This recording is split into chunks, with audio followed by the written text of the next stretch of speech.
The arena wasn't silent, but it had that heavy stillness that only appears before something unforgettable happens. Cameras were rolling. The crowd leaned forward, sensing tension they couldn't yet explain. Two fighters stood apart on the mat, facing each other under bright lights. On one side was a Brazilian champion, tall, powerful, sculpted by years of elite training. His body told stories of Muay Thai wars, Brazilian Jiu-Jitsu dominance, and brutal MMA victories. He had fought men twice his size and walked away untouched. Confidence wasn't something he tried to show. It lived in him. On the other side stood a Filipino man holding two simple rattan sticks. No dramatic entrance, no flexing, no intimidation, just stillness. When the Brazilian saw the sticks, he laughed. Not out of nerves, not as a joke, it was a laugh of dismissal. "Stick fighting," his expression said. "This is what they brought?" Some people in the crowd laughed with him. Others whispered. A few looked unsure.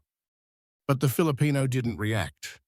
His face stayed calm, his breathing steady, his eyes focused, because to him, those weren't sticks. They were history. They were survival. They were war. The Brazilian had trained in the most respected combat systems in the world. He believed in power, pressure, and dominance. In his experience, real fighters used fists, elbows, knees, and grappling.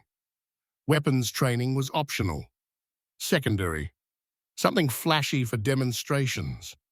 Filipino martial arts was something he'd heard of, but never truly respected.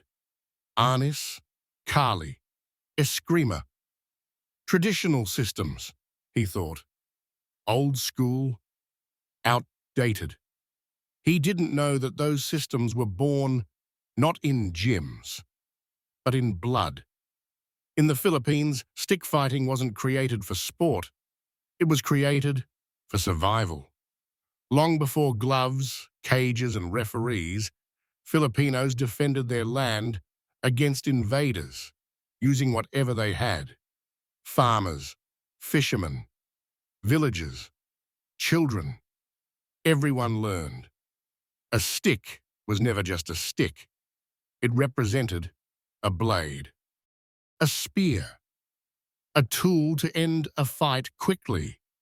The Filipino fighter had trained since childhood, not for trophies, not for applause, but for instinct, for reaction, for precision under pressure. The match was announced as a controlled demonstration. Light contact, protective rules. The Brazilian smirked. He whispered to his corner that this wouldn't last long. The Filipino bowed. The referee raised his hand. The bell rang. The Brazilian charged forward instantly. Fast, explosive, confident, he threw a powerful kick, the kind that normally breaks ribs and ends fights. Before the kick fully extended, a sharp crack echoed through the arena. The stick slammed into his shin. It didn't break bone, but it sent shockwaves through his leg. Pain shot upward. The Brazilian stumbled back, eyes widening slightly. The smile faded for the first time. That wasn't luck.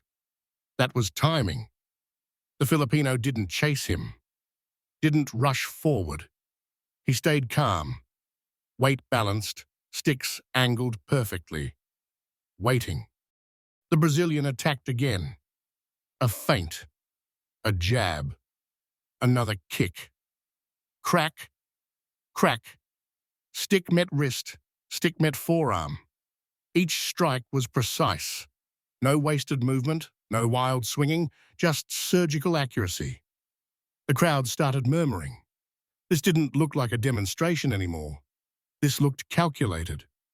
The Brazilian was trained to block punches and kicks. He wasn't trained to defend against weapons that targeted nerves, joints, and small openings. Every movement suddenly felt risky. Every attack came with consequences. 30 seconds in, the Brazilian's breathing changed. he realized something terrifying. Every time he attacked, he got hit first. The Filipino wasn't reacting, he was predicting. That's the difference people don't understand about Filipino stick fighting. It's built on angles, not strength. On interception, not exchange, the sticks are treated as blades, and every strike is trained with lethal intent in mind. You don't trade blows, you disable. The Filipino wasn't trying to impress anyone. He wasn't trying to win points, he was ending options. Frustration crept in.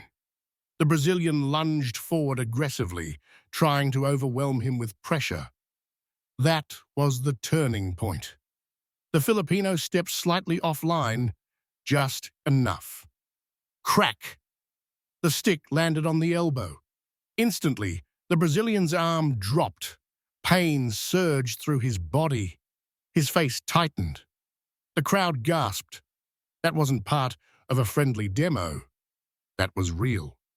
Controlled, but real. The laughter was completely gone now.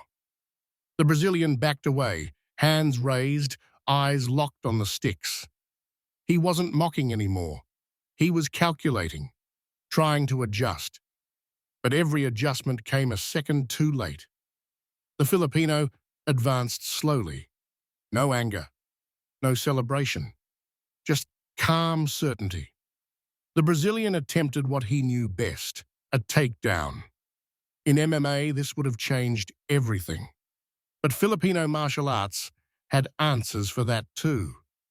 The Filipino lowered his stance, rotated his wrist, and struck. Crack! The stick hit the collarbone. The Brazilian froze. The referee stepped in immediately and stopped the match. Silence filled the arena.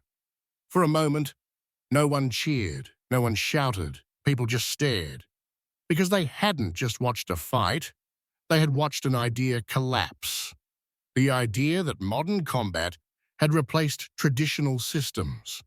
The idea that weapons training was optional.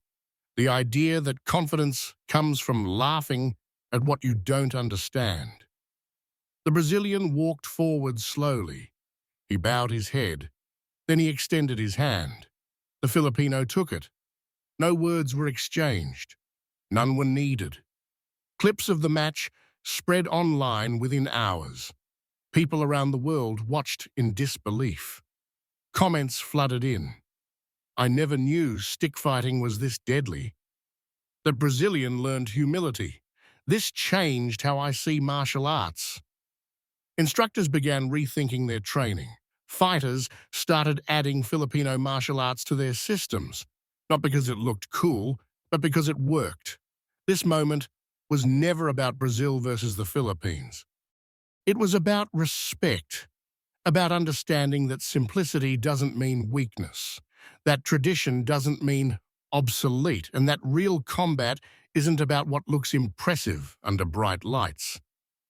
It's about what survives reality. The Brazilian laughed because he thought he understood fighting. The Filipino stayed silent because he understood combat. And in that silence, the truth spoke louder than laughter ever could.